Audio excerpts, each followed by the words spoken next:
Good morning, good afternoon, good evening, wherever, whenever that you may be tuning in. This is Yonks, and on my screen, we've got yesterday's office hours. We are actually in a myIRA.Fund office hours, and I haven't copied our template over, but this is the Google Docs where we have been organizing our live stream challenge. And this is day 37 of a 180-day live stream sprint and marathon that we are embarking on. And today we're going to go through myIRA.Fund. Let me actually just copy this over here because this has got our office hours on it. Oh, duplicate. And so here we go. I'm going to insert our image. So join with me. We've got the core team that has been building to launch a minimum viable product for myIRA.Fund, which we are positioning as the on-chain IRA solution for Americans. IRA is an acronym for Individual Retirement Arrangement. And I would say most often people actually refer to it as an individual retirement account. And account's actually rather limiting. The official term with the IRS, and this is absolutely an IRS created thing, it is a tax advantage arrangement. And most often it's normally just a single account. And we actually want to bring on-chain technology to this in to unlock some of the decentralized finance or DeFi capabilities that exist. So where we are at, we're going to be bouncing in between this particular tab. And before I get into the details of today, I'll always talk about our Feld culture, fun, earning, learning, and giving. But as you can see here, our office hours are geared to be rather loose and informal. And I would like to hear from other people on the conversation as far as what unfolded surrounding myIRA.Fund while Mrs. Yanks and I were on holiday this past week. So, on that note, I'm going to go on mute and hear from the rest of the team. Oh, we worked on the business plan. Yeah.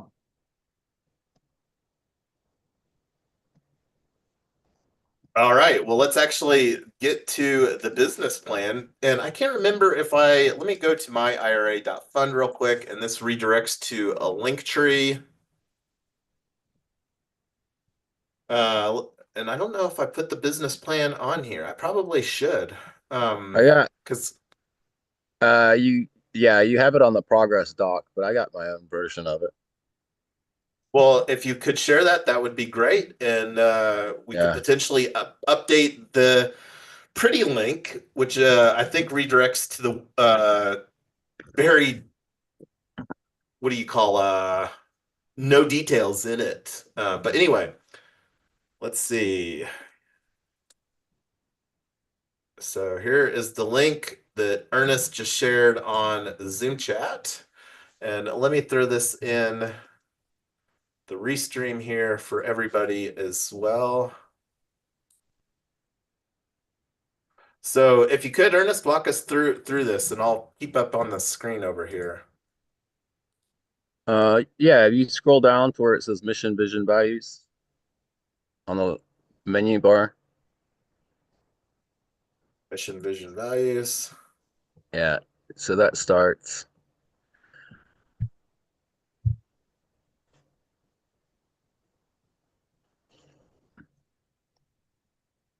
And I got to ask the perfectionist in me questions whether we should embrace on dash chain or on chain one word. Add as the comment. On chain or on chain comments. Okay. So let me our mission is to revolutionize, and is this big enough for everybody or should I make it slightly larger? It could be bigger, but it's fine for me. See how it does on 200%. Yeah, All that's right. nice. Cool. At myIRA.fund, our mission is to revolutionize retirement savings by providing a secure, self-directed on-chain IRA solution. We empower individuals to take control of their financial future by integrating decentralized finance opportunities with traditional retirement planning, ensuring accessibility, compliance, and long-term growth in the evolving Web3 ecosystem. So, I, I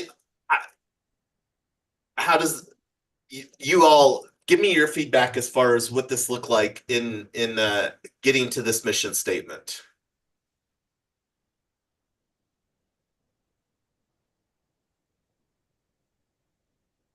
Well, I mean, that's just the basic. That's your mission statement from, your taglines with myIRA.fund. But Cool. that's what you're wanting to do is ownership as much as possible, integrating decentralized finance and retirement planning. Well, you mentioned a word that caught my eye. Because one of the things that I would like to incorporate is cooperative ownership, because that's a core element of our entire ecosystem. So, how could we incorporate cooperative ownership into this mission statement? I mean, taking control of your financial planning would include that. What you're talking about is more of maybe like a goal or a an aspect of how to take control. And No, that I'm it's just talking to the two words cooperative ownership. I want that to be like a core component, like in every mission statement within our entire ecosystem. I'd like to see those two words. And here's part of the strategy on that. Let me open up real yeah. quick. And this goes into like a SEO um, sort of dynamic of, oh, I didn't want to do that because I'm incognito. So So, what exactly is cooperatively owned? Because if you're helping them set up their own self-directed IRA, it's not a where's the cooperative come in? well, so the cooperative comes in because this is one of the differentiators that we're building into myIRA.fund is that it is a member cooperative. So It's a it's member cooperative that you subscribe to get services to, but the cooperative's not holding assets for everybody in the cooperative, correct? no, but this goes back into why that this is important to me is to embody because myIRA.fund itself is a cooperative ownership structure. And that's one of the core things that want to uh, have as far as a glue, a foundation where I would say any ecosystem brand should have cooperative ownership in its mission statement, in my opinion. The uh yeah, well, you can add it later when you actually decide what it is. I mean, the cooperative uh, is just a way to take control of your financial future. Well, so Um, like just looking at the AI overview here, cooperative ownership is a business structure where members democratically own and control a business. My IRA fund is a will be a business maybe today if I get around to going to the Secretary of State website with Colorado to create. So it's and like to me a mission statement and a vision statement should set kind of like an ethos, and this is in my opinion a differentiator that we need to bake into every opportunity because going back to like this Google search here, looking at tools, there's only 74,000 search results for cooperative ownership together. This is what my future buddy Joe Paluzzi, the godfather of content marketing, that founded the Content Marketing Institute, is calls a content tilt. So the opportunity for us to be intentional about having cooperative ownership, like up and down the entire business plan, especially within a core statement like a mission statement. I think it should be there, in my opinion. Sure, then put it in there. Mainly in this document where you would include details about the uh, cooperative is probably where it talks about strategies for attracting and keeping customers. Um, the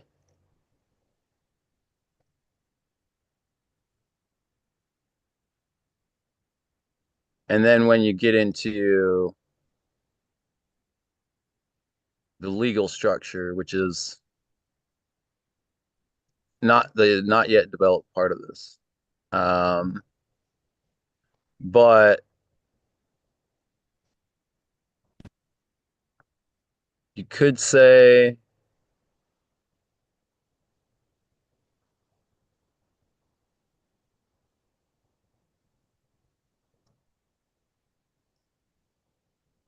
you could just say we empower individuals to cooperatively control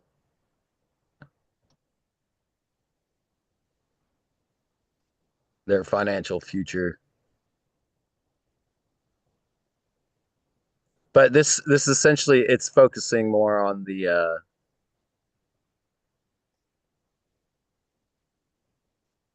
yeah. So you just add it as a comment and then like keep going. Yeah, that's good. I'll just put it up here as a comment. Yeah. Because there's some other spots like the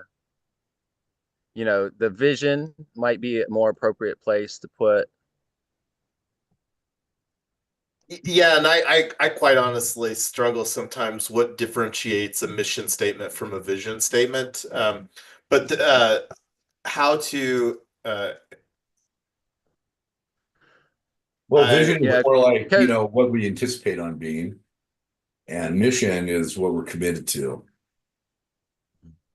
yeah, and so thank you for the commitment aspect because cooperative ownership, I think from my perspective anyway, is a commitment that but I would like to see cooperative ownership included here or in vision statement, yeah, wherever because it it's makes the sense. IRA solution has nothing to do with cooperative. The cooperative is the agency that's providing the information service about compliance and how to grow your retirement, Well, right? That's the I think it, actual value proposition of joining the cooperative is that you're getting access to educational information to help you manage your retirement on chain. sure, but I think it's something that I think that's something that we can include. And like here, we gravitated first and foremost to mission, vision, and values, and because it may not resonate with some people, but like me as a cooperative fan, seeing that cooperative ownership as an ethos would resonate more positively and more favorably with me.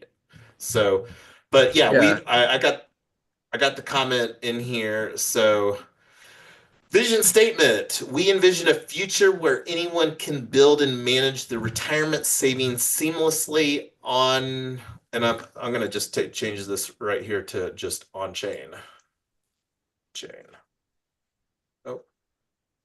Um, by leveraging AI driven financial insights, smart contract automation, and secure identity verification, my IRA fund strives to make decentralized retirement investing transparent, efficient, and inclusive for all. Um, and I'm going to put a comment here because uh, um, let's see, comment. Uh, and I'm losing my thought anyway. Core values, decentralization and empowerment, security and compliance, innovation and accessibility, transparency and trust, collaboration and community. Yeah, so the collaboration and community part is, instead of a strong network, say a cooperative network, kind of Yeah, thing to start go with bringing it. in. Change it. Um, I would prefer cooperative network compared to strong network because strong is could be open for interpretation. Yeah. All right, so mission, vision, and valuables. That's a fabulous start. So what is the next section that you would like to unpack in the business plan? Oh, well, so then, well, it goes into some market research, but the market research needs to be more focused on US retirement statistics. But just the initial market research shows that, you know, there are currently options. Um, gives some information on, the costs and features of those options. Um, there's some detailed information on the regulatory and legal considerations that we gotta tackle. Um, What it one just that keeps we'll going. add here is, and this is one that Mike uh, that also put on the list, but I Trust Capital, I think, is one of the largest players with over 200,000 customers, but it's a similar Yeah, dynamic from a cost standpoint as Alto. yeah. What did you think of that? And let me actually, when you say what did I think of it? It's the 1% transaction fees and what that number that it's cost Tyler and I and since August of 2022 is $7,000. Yeah, that's what we're trying to avoid. 100%. Yeah. So like where we're talking about, whether it's a yearly cost, and we don't know fully what it's going to cost for us from an infrastructure standpoint because the way that I understand, yeah, so that's another conversation. But yeah, the main thing is, and the other thing too, Mike, is that it's a custody situation, and this is one of the things that's highlighted here. No full self custodian required. Those digital assets are custodied by Coinbase, and custodied assets limit your ability to do some more advanced strategies like staking. Because, for example, if Coinbase is, and I don't know what if they just hold the assets or if they stake them, or I have no idea what they do behind the scenes to monetize their business. But like Venice AI, which is we're planning to use Venice AI as a privacy middleware. They have, if you self custody your VVV tokens, and I think that they currently have over 36% of the liquidity staked, which makes that less liquidity available, but it's has a pretty high yield that we don't have access to since we don't have self custody of those assets that Coinbase does. Yeah, no, they stake every time you stake through Coinbase, they're already staking your tokens, um, and getting they just get a higher rate than you do for staking because they're staking on the platform, getting those yields, then they're passing on slightly lower yields to you, but they make it super easy to stake a ton of different Um, tokens. well, that's potentially just through if you have a Coinbase.com account. Like that's not an Yeah, option that we have at all with Alto Crypto IRA. We can't like yeah, use the staking functionality that Coinbase may provide for some of those digital assets. that's a bummer. if that makes I sense. know it's yeah. Don't get me started. First $7,000, 7,000 reasons that we're looking for an alternative solution. Second, where we can really do DeFi because all that we can do is trade digital assets. We can't really do any DeFi strategies with our Alto crypto IRA account. So anyway, um, uh, this is fabulous. I'm gonna work on unpacking this with Mrs. Yonks, Tyler, and if you could Ernest add me as a editor on this document, that would be great. Also, one question. Can you review with me the tax advantage here, the way we're trying to set it up versus the regular IRA? The tax advantage is the IRA itself. There's not an additional tax advantage situation. It's just we have different options that we don't have options with currently. So the tax advantage situation is that it's in either a traditional IRA or a Roth IRA, and those have different advantages. I'm not going Yeah, to unpack all of that because sure, that's a sure.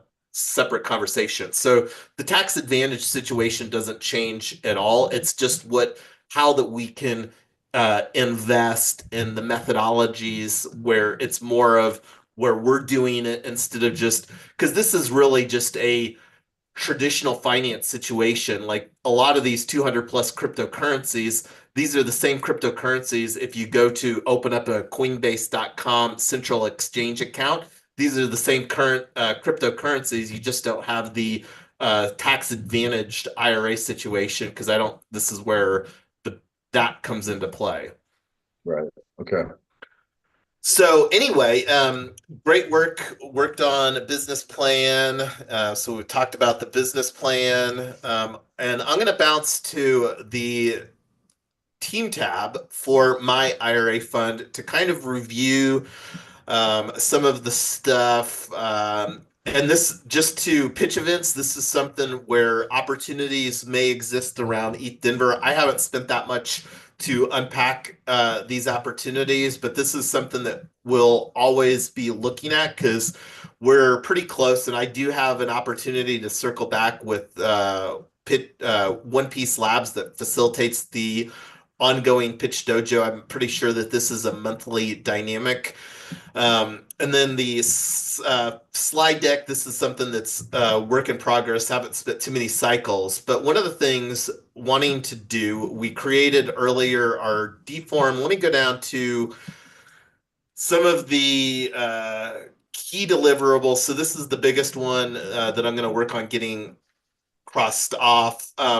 Thinking about any more brands, one that I'm going to put on here is potentially TikTok. I don't know if anybody does anybody on the Zoom right now have much experience with TikTok? I'm on TikTok. Do you follow a good amount of crypto Web3 influencers on TikTok? Uh, Not at the moment.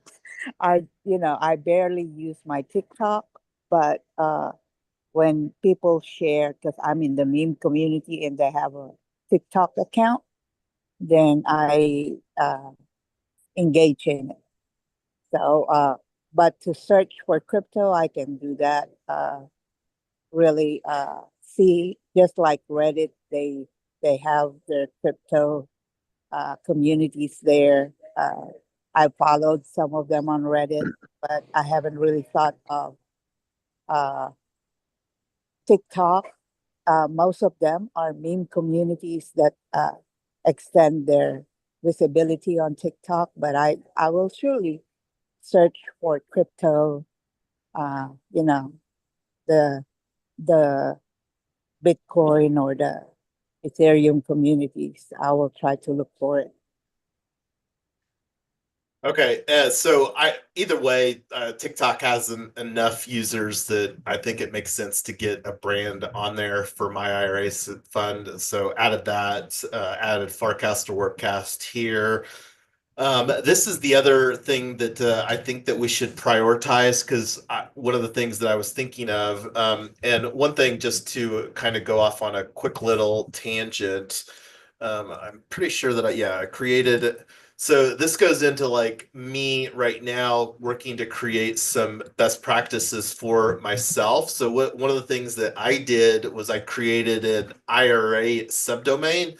I'm not going to unpack all the reasons, but the part of the goal of this was to create a new Web3 account to engage with that just this more of a separation of dynamic because I'm wanting to onboard myself as a founding member into my IRA fund here, whether that's today or tomorrow. It will absolutely be this week. And this is, again, just one of the things. I spun up a Coinbase wallet. I've been increasingly gravitating to using Coinbase hot wallet over MetaMask for several different reasons. But let me actually just sign in here real quick. And this is something that we'll continue to talk about always, best practices, firm believer of find, implement, and refine. And this is one of the things that we're really wanting to streamline through account abstraction. We're not there yet. That's one of the things that we're going to be refining, going back to our launch phases during the first two phases, alpha phase and beta phase. Like here, we're primarily targeting Web3 natives. Whether we implement account abstraction here in the alpha phase or the beta phase, I think that the sooner that we do it, the better. And that's another thing. But here will absolutely be fully embraced with account abstraction. And this is also something that like our AI agents that we'll be creating will have their own ecosystem Web3 wallet using our account abstraction infrastructure. And that's one of the key decisions that we here we're using. And let me highlight Privy plus, oh, I put it down here. Privy plus Pimlico. This is who that we're using for our account abstraction infrastructure. So that's something. Go ahead, Ernest. Were you going to chime in something there? No, but if there was a lot more to the business plan that starts getting into this where there's more questions. Um, I agree, and one of the reasons that I deferred back to some of this other stuff from my perspective, we can start onboarding founding members here and collecting the $197 without the business plan, where the business plan is still a work in progress. So it's not until the business plan, like version one of the business plan, doesn't need to be finalized until we flip the switch and then we're ready to start onboarding investment dollars where we're filing our Rule 504 Regulation D for our securities exemption using the SEC Edgar system. So this is I'm right now wanting to see what boxes that we need to check so that we can start onboarding founding members, and then also these founding members can also potentially contribute to the business plan revision process. If that so, does that make sense? Why I kind of gravitated away from the business plan momentarily? Yeah, but curious what uh exactly what folks are getting for their um initially So as a the member. one of the things is that this is limited to 100 people. So the opportunity for them to be a founding member and contribute thought to the business plan, we're really wanting people that are founding members to really feel that they have some founding input into the conversation. Now, granted, I have zero expectations that 100 people are going to contribute any thought leadership to a business plan. So, but if we don't create the opportunity, so this is me looking to create the most minimum MVP where I and when we're talking about a money back guarantee, there's almost a little risk because if somebody doesn't like the direction that we're going in here, we're giving them the opportunity to rage quit or get their $197 back before we go to the next phase. And I think that we're pretty close to creating the opportunity to onboard the where we might not have to have a full-blown custody solution because the opportunity with We Own Legal to have attorneys that could potentially fulfill that through like a probate or a planning attorney as an interim solution while we're still looking for who will be the custodian. That was the other thought that I had. Cool. Hold on one second. I got to get a charger. My mouse died on me.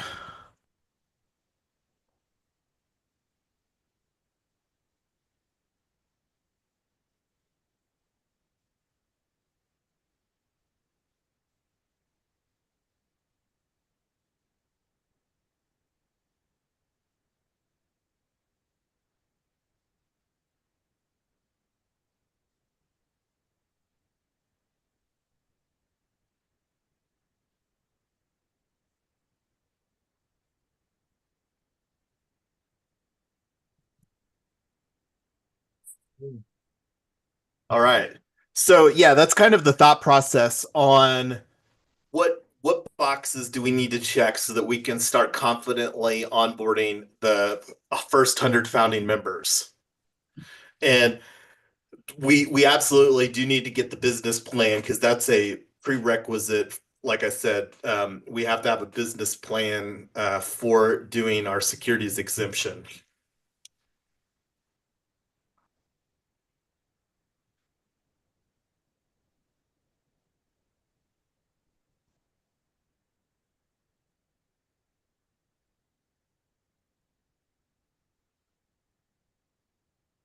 So besides the deform and the uh, founding member agreement, and this is one of the things um, that I'm going to throw in some chat GPT or some maybe DeepSeek or whatever using Venice to generate a founding member document. I'll create a Google Doc for that so that we can kind of review that. But I would really like to keep it fairly simple because plain English is one of the things that and just thinking about AI agents, I would like to create a super agent or whatever we end up calling our ecosystem agents that specializes in plain English. And the opportunity, I don't, was that one of the things that was used in consideration for the business plan? I haven't looked through the other portions of the business plan. I mean, we don't currently have anything identified that agent is going to help with. So I don't know what your question is. Oh, I haven't seen because like you mentioned something about the legal and going back to the business plan here real quick. Well, and I'm looking at the time here. We've only got 6 minutes left. So I mentioned here this is our early day to support any potential contributors across the pond, Europe, um, timeframes. Looking at our schedule, so let me go here to well, I'm on that already. So going to our events, and this is currently filtered on my IRA fund. No upcoming events, but I'm going to schedule here today and tomorrow. And this time is going to run out through the rest of this week. This is something that I'm going to get booked, but going to do the same the one that we've been running, the 6 p.m. Eastern, 4 p.m. Mountain Time, as another IRA fund office hours. One of the things that I'm going to take as an action item is to work on getting a founding member agreement because that's something that I would like to get finalized because again, I'm wanting to personally onboard as founding member number one. And the more that we can have all these boxes that we want to check where we can, where I can go through this as a founding member number one and then iterate that process as we continue to onboard more people. One of the things that I was having a side conversation with about Mike the other day is that I would really like to work towards creating a myIRA.Fund webinar where it would be about a 20-minute basically pitch. So, the opportunity for it to be more than a pitch, but more positioned like a webinar, is an opportunity that I think that we should work. And to me, that I would actually prefer to prioritize that even over spending more cycles on the business plan right now. We absolutely need to check the business plan box because we again can't begin onboarding investor dollars into myIRA.Fund until that box is checked. So, but I think here by the end of the week, especially if we're going to run 2 a day office hours and then working asynchronously in between there, I think that we can get maybe even today, get a founding member agreement drafted for a version 1. But anyway, I'm going to stop talking and hear what your all's thoughts are as far as just thinking about like what would you personally need to see from what we have in place for yourself to open up your wallet and commit to the $197. Results. Well, that comes over here. We're gonna fulfill the AI agents equals results. So thank you for chiming Right. in the results there, Mike. Love that. Is there a way, Jason, that you can compile the list of the projects that needed, like, $7, 100, things like that, and just show us the commitment we need to raise in order to be ambassadors? I just wanted to see my expense uh, go. So the goal with on-chain ambassadors, and this is something that I communicated to Mike in a side conversation, is right now we have two communities, AiAgents.Box and iLocal FYI. That's going to be a very low $7 a year membership situation. That's going to be the minimum viable community to access our on-chain ambassador program. And keep in mind, our on-chain ambassador program is not something it's going to be something that we keep a very close grasp on to onboard people, because we really want that to the goal with the on-chain ambassador is to have like educational things, like because you think about promoting myIRA.Fund, there might be different uh that's a different conversation than like getting somebody to commit $7 for AiAgents.Box. So the goal with on-chain ambassadors is to not have any cost to be an ambassador, but it's more of an educational and a stewardship thing that we're wanting to foster within our ecosystem. You know what I Uh, think would be helpful to Lotus's comment is let's build a table. Let's build yeah. a grid table with all of this in it. What is this for, and the amount? What is this for, and the amount, and things like that? Because right now, when we do this separate kind of meetups, my mind is scattered all over the place. Yeah. I don't know where I'm supposed to do this, supposed to do that, and that way we can check off the boxes. You know Yeah. what I mean? Like, I've done this, I've done this. I'm trying to be organized in my mind and seeing a visual thing to kind of say, oh, okay, I've done that, I've done that, I've done that, just to make it easy for our community and me, Well, of course, because my mind and works that way. I mean, we can create. I'm not exactly sure what you're envisioning, but like a matrix or something. Because like one of the concerns that I have is, and this is also something that we need to be very thoughtful of, and the term that I will use is we need to create a well thought out user journey. And this is where, like, because if we want to bring more people with us, talking about all the stuff that we're building can be very confusing. So this is where we need to create a good user journey, because like talking to somebody about the ideal founding member for my IRA fund is a very different founding member, in my opinion, than AiAgents.Box, that also may be a very different founding member for iLocal FYI. So talking to one person about all three of those opportunities will make their head explode. Right. So I guess I don't want my head explode because I'm in all of the projects.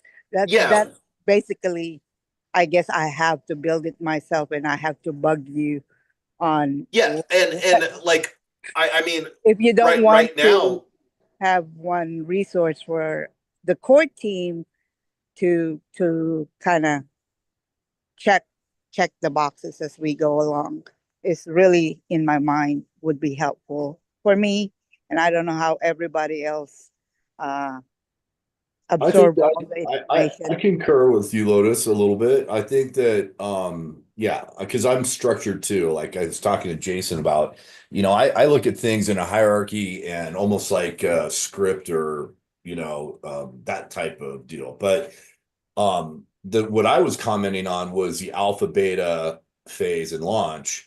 That's great, and I think Jason tried to capture it there. But if we had a table that was like, okay, this is your ambassador level, this is what it consists of. I mean, a description of it, and then costs associated. Then the next one, the alpha, you go the alpha stage, the beta stage, so people know if they get engaged what their expectations are and what the commitment is from the organization to provide, which is very similar to what you have there, Jason. But I think putting it all into a table that is easily discernible would be helpful.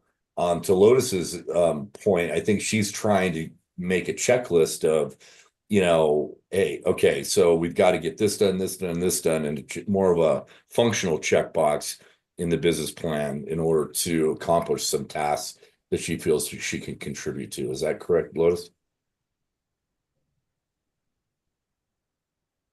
You guys hear me? I guess it doesn't have to be in the business plan because our business plan is way tailored to a specific project, but Yeah. mostly for our use since we're all in those projects. I mean, and even if the people we onboard is not gonna use all the projects, but we are, and I thought that uh, I could be more structured in my mind what my financial responsibilities are going forward and moving forward with all of our other projects.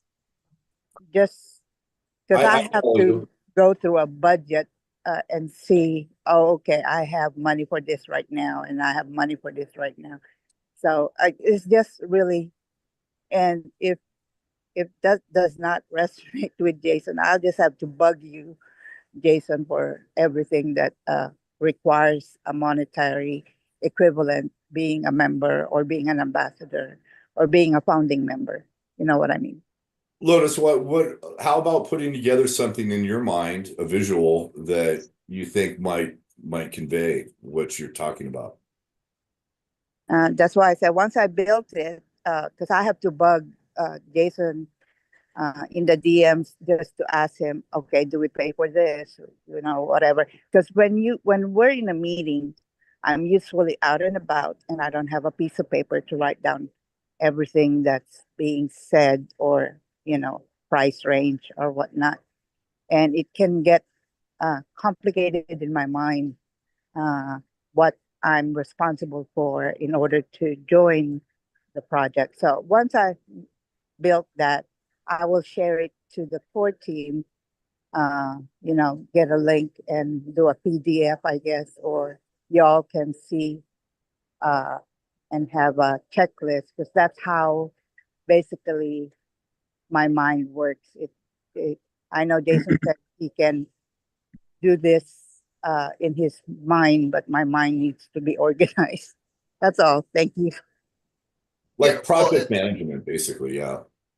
and this goes back to like creating a user journey, because like onboarding, going through a user journey of joining AiAgents.Box, like one of the things that I have as a personal action item is to create a blog post that says, hey, Yonk's invitation to join AiAgents.Box is a founding member in 2025 Q1, or whatever I end up calling that blog post, because the goal is that I'm wanting to create a model that other people such as yourself, Lotus or Mike or Ernest, can basically copy and paste, and you add your own personality, your own personal brand into that. Because it's very different of like creating a matrix for all of the different projects, but like we want to keep it as simple as possible, because you think about like a participation ladder. We want to strategically move people up the participation ladder from like an explorer, somebody that's just kind of dipping their toe in, exploring what we're building, then becoming a member, then becoming an ambassador. And there's those three things: explorer, member, and ambassador, are elements that we're incorporating into our entire ecosystem, whether it's AiAgents.Box or iLocal FYI or myIRA.fund. Those three participation ladder elements will exist. And that's one of the things that we're building right now through these conversations, is what that looks like, and the opportunity to document a user journey where it's like, okay, so somebody gets exposed to a social media post or an ad, and then they're like, okay, well, join the webinar. And this goes back to like what I was talking about, creating a webinar for my IRA fund. And then you invite somebody to a webinar, and then they like, okay, well, I want to join this. And the opportunity for us to have that same user journey throughout our entire ecosystem. Now, make no mistake, I'm not going to be holding a webinar to onboard people into AiAgents.Box that has a $7 a year financial commitment, because most people, especially people that are in first world countries, $7 is like, people blow that all the time. My drinks on the cruise were like $13. So and that it's a different level of commitment. So this is where we need to define a user journey, and then like, and with AiAgents.Box, the journey that I'm defining is I'm going to create a blog post that says, hey, here's my invitation, because we're positioning our ecosystem as an inclusive ecosystem by invitation. And we as ambassadors are going to be inviting people into our ecosystem. And the more that we create a journey that people don't get confused by, and whatever, like one of the things that I know is an opportunity is creating a good task management system where, we can collectively, check tasks off, because tasks to build a foundation in the infrastructure that we're building are very different tasks than onboarding a new member into our ecosystem. So, and yeah, the more that we can be thoughtful about creating the documentation, yeah, and I see the tasks management is built into Google Docs. I'm using, quite honestly, Google Docs a lot more than I want to right now. It's just the most collaborative aspect. I'm not confident that, because I don't like, I don't think that Google Docs is a great place for doing task management, but I might be wrong. But I'm very apprehensive on I've tried to de-Google myself, but that's another conversation altogether. Anyway, Yeah. we're already 10 minutes past. Anyway, we'll be back here in less than 4 hours for our round two of my IRA fund office hours.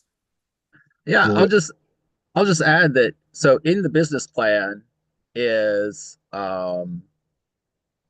very simple user journey, as we've kind of identified before.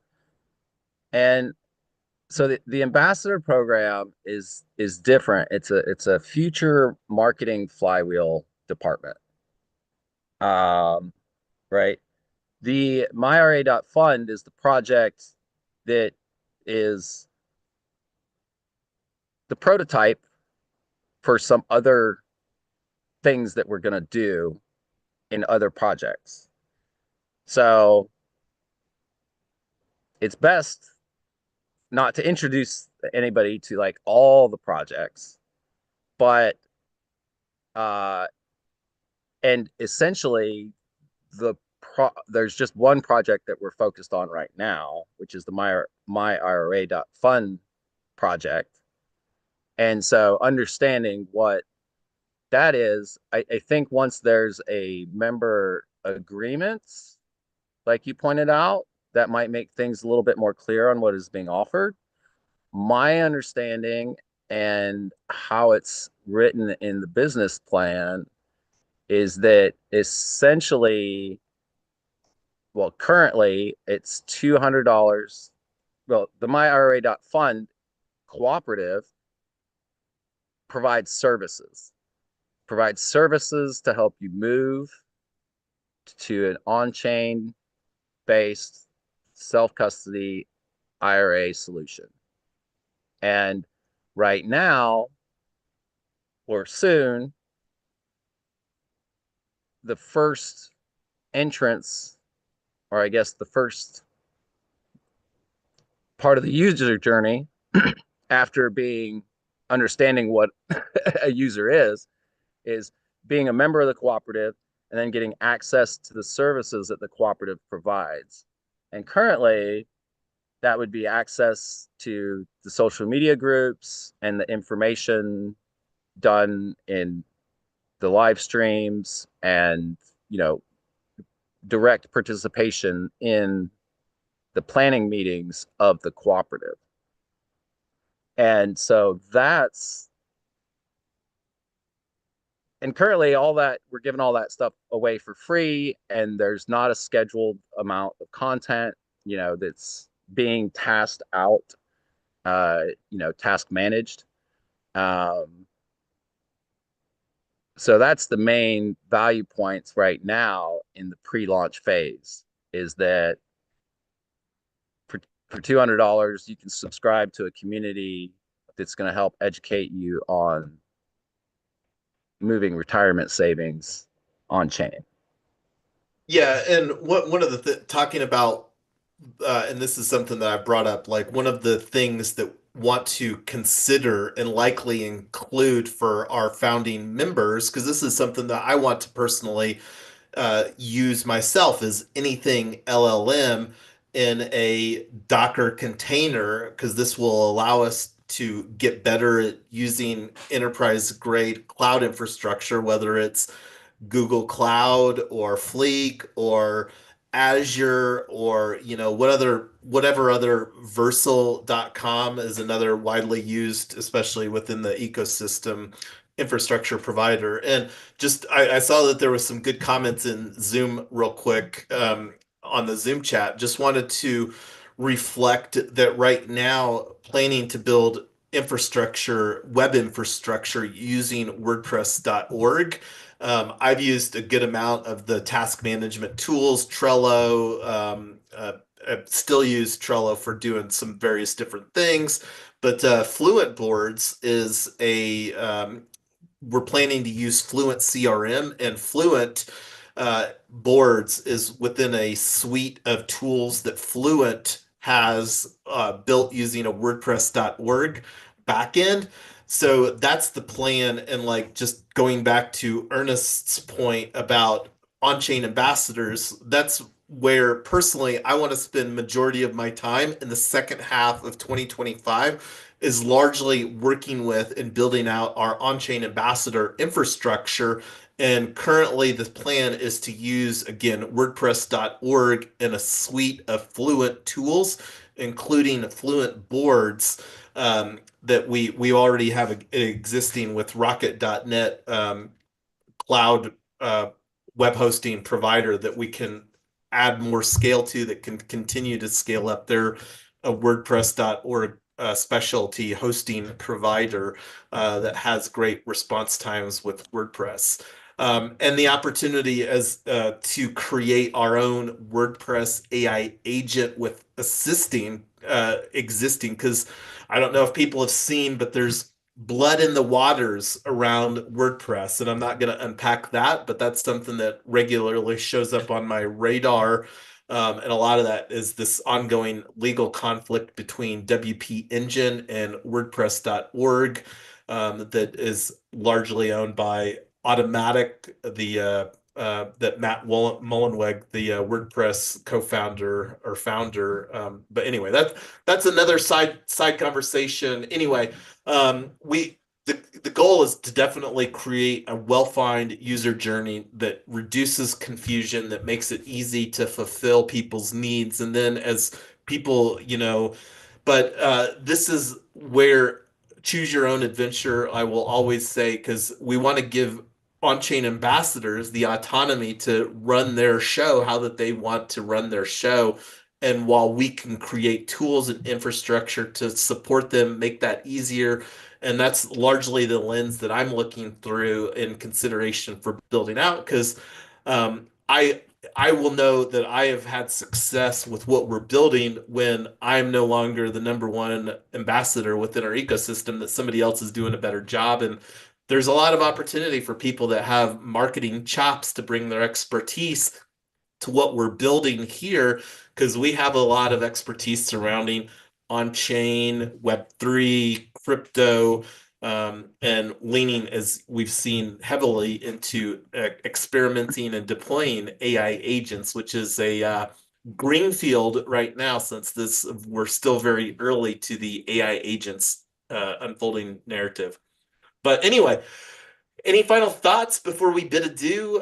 We're already 17 minutes past the hour, and that's why we're having a second office hours today, so that we can continue to check off these boxes, so that we have an MVP that we can confidently onboard our friends and family, and then start throwing marketing dollars at, which is my goal, is to create social campaigns for onboarding our first 100 members, and then the next 1,000 members, and then the next 100,000 after that. So that campaign, so essentially in the pre-launch phase, I hear that there's going to be a minimum amount of content that's produced as a service to the cooperative members. And so I'm assuming then that that'll be gated content by your founder's NFT, correct?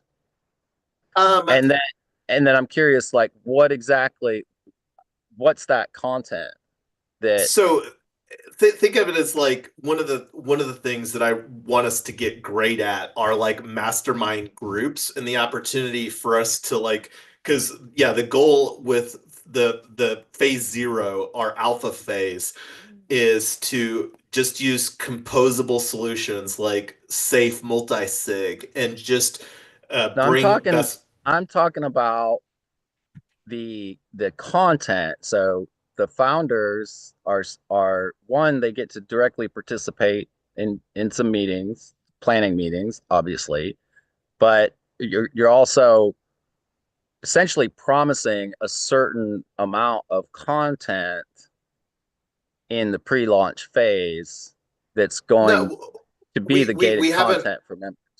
As far as I'm aware, we haven't really promised anything, like, and this is one of the things that we can create an iterative process, but like, what are the benefits of being a founding member is one of the things that we can and should define. And I think that that's a different scope than the founding member agreement, but defining some benefits. And that's something that we haven't really had that many conversations on, because I'm operating through the belief that we don't have to have any exclusive content for founding members. Just me having an account that I can do DeFi through an IRA account. That's the only thing that I need, where I will be more than happy with a $197 lifetime price point, and even a $197 a year price point compared to the $7,000 that I've spent with my current solution. So yeah, from my opinion, we don't have to have, because the people that we're largely targeting are people that have existing funds. And one important statistic for us to keep in mind: 65 million IRA accounts with an average IRA account balance of $194,000. So, and like a small slice of those people are Web3 natives, and that's who that we're targeting. We're also targeting crypto bros, new crypto millionaires with number go up in We know what 2025. who we're targeting. The question is exactly what are we providing in each stage? So the benefits in each So all stage that we have can to be provide Ernest in the identified first as phase well. is checking the compliance box where I can have the tax advantage situation and do it on chain, because I there's not a great solution for that right now. And that's in, so actually having the on-chain solution is in which phase? Phase zero. That's can where we can bring over existing IRA dollars or make new contributions. Like Yeah, so people, that's the next phase. So what's, no, that's phase zero. So like a safe multi-sig. well, you have Um, pre-launch. Remember, you have the pre-launch phase before phase zero. So that's what I'm trying to get clarity. I think everybody's trying to get clarity on, this particular stage. And so you said the next stage, the aspect is clear, the actual on-chain solution, no, so and that will then be it's the main essentially benefit that just we're providing. okay. And then so in the pre-launch phase, we are are planning and figuring out that on-chain solution. And then your first Well, funnel, your first there's not a whole user, lot to figure out, because it's just that we need to have the whether it's an estate or probate a planning attorney that may be able to check that box, or a custodian. We just need to have that where we can move over capital. And like one of the things that we will talk about during our upcoming office hours is Otoco, the legal wrapper, because it may make sense for us to partner or potentially create our own solution. So we're just needing to have the framework that allows an individual like myself to put funds into a safe multi-sig, where I can use the DApp capability that exists within a safe multi-sig, where that is my on-chain IRA solution for myself. That's all that we have to provide for our alpha phase.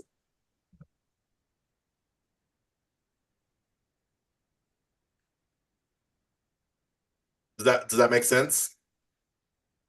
Mm-hmm.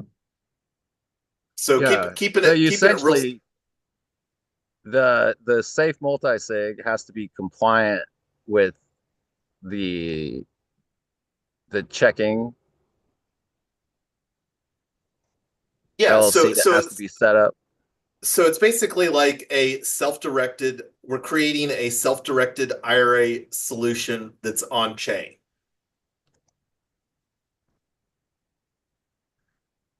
Yeah, but you got to create that checkbook LLC, and then the checkbook LLC operates the multi-sig, correct?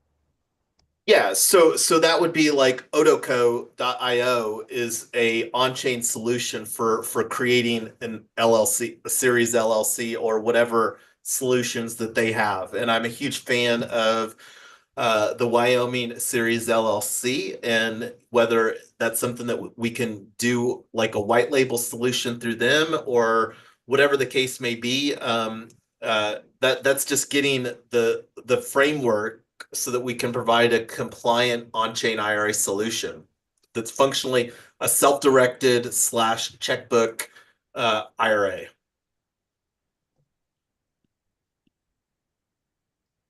And that's all that we need to provide. The bonus, like I've said, anything LLM, that in my opinion is a bonus. That's on where we can start experimenting with and that's not a for sure thing, because I'm not sure if that's something that a lot of people are interested in. This is a benefit that I would like to provide for myself. And whether it's something that would want to continue to use, I think it's more of an interim solution. But that's all stuff that we can define on, and the main thing that we need to deliver is a compliant solution that is, in my opinion, like a best practices, and that can potentially be implemented slightly different. But the biggest thing is like a safe multi-sig that is using that functions as the on-chain IRA solution, and that's really for the alpha phase, phase zero, and the beta phase, phase one, all that we really need to provide. We're not really looking until phase two, the launch phase, to have the AI agents in place where our UX UI is really refined. Well, so you need to define the key model for your for your multi-sig. Yeah, so that's it's already defined. Like it's 2 of 4 signers, where like the best practices would be um, like a ledger and then a treasure, and then the third would be us as a support dynamic, and then the fourth would be the estate probate attorney. And then where, if like myself, got plane crash or whatever, that the estate and our support person could transfer those on the execution of the benefactor, for the IRA So beneficiary. it sounds like you got a combination of like a manager and trustee model. Yeah, and that's where again, that it would fulfill what would be a compliant within the terms of a safe, to fulfill a beneficiary element, with us being the custodian of the of that situation. Yeah, you would have a IRA account holder. The IRA account holder is a key holder in the multi-sig. The LLC manager would hold a key, and then any neutral third parties or co-managers would hold another key, Mm-hmm. right?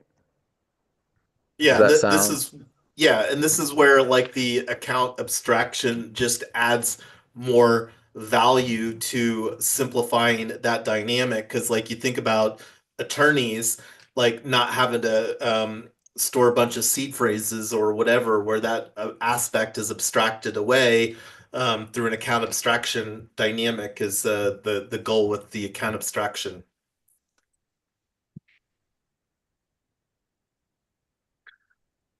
But that's something that just need to get some documentation around, and that's one of the things that we can work on, creating some collateral. That would be some great collateral, to have on a blog, to talk about our best practices and stuff like that. And definitely one of the things that should be included in the business plan. And right now, again, the thoughts are just, what boxes do we need to check so that we can confidently start onboarding these Web3 natives, to really get the process refined, so that we can go from an alpha phase to a beta phase, and then go from there. Yeah, well, it seems that you got to have a clear operating agreement for how your transactions are approved, how disputes are resolved, and how and who holds the keys. When you say Um, what dispute resolution process would you need to see? Because this is something that's going to be managed by an individual. So it's just one individual, not a party of um, individuals. well, no, you got a multi-sig. So each key is an individual on the multi-sig, and one of Right, those but I has would to have be I would have 2 of the four keys where I wouldn't need to get anybody else's permission because then it wouldn't be an individual retirement arrangement. If you held all the keys and you died, you'd be screwed. So you No, said you so have that's a, where two of four signers, I would hold two of those keys, like two hardware wallets, and then one would be our support person, the other would be an estate planning, so that if I had an untimely death, then our support and the estate planner could execute the beneficiary's desires. exactly. So that estate planner is not you. That's another person. So if Right. there's some That, type of dispute between the estate planner and you, that has to but that be No, so going back to the scenario, the only time that the estate planner would get involved is if I was out of the picture and they would be executing the and bit. that So there all would be, has to be laid out. That's a potential dispute. That's fine. well, it's not, it's just a workflow. It's not a dispute. That's just the execution, and that's something that we've already got templates from our legal, and this is where going back to also going to be launching We Own Legal Network to onboard attorneys to potentially fulfill this while we're seeking to become our own trust custodian situation. It will likely still be a best practices to have an estate, probate, a planning, but that would be an optional dynamic. But that's something that is again, it so getting our MVP is not that far off here. Yeah, I'm just saying that part of it's an operating agreement is required by law, and part of that operating agreement is a section on dispute resolution, which Yeah, it are you talking about can in be the templated. in I'm just telling you. yeah, yeah. So when you're talking about like an operating agreement for the checkbook LLC, yeah, that's another thing that would need to be checked. But those are all templated agreements that we have access to or could easily create. But anyway, we're already 30 minutes past. We'll be back here in now 3.5 hours for our office hours, our second office hours for my IRA fund, and this is just again leaning heavily into getting our MVP launched. But adios until next time, everybody.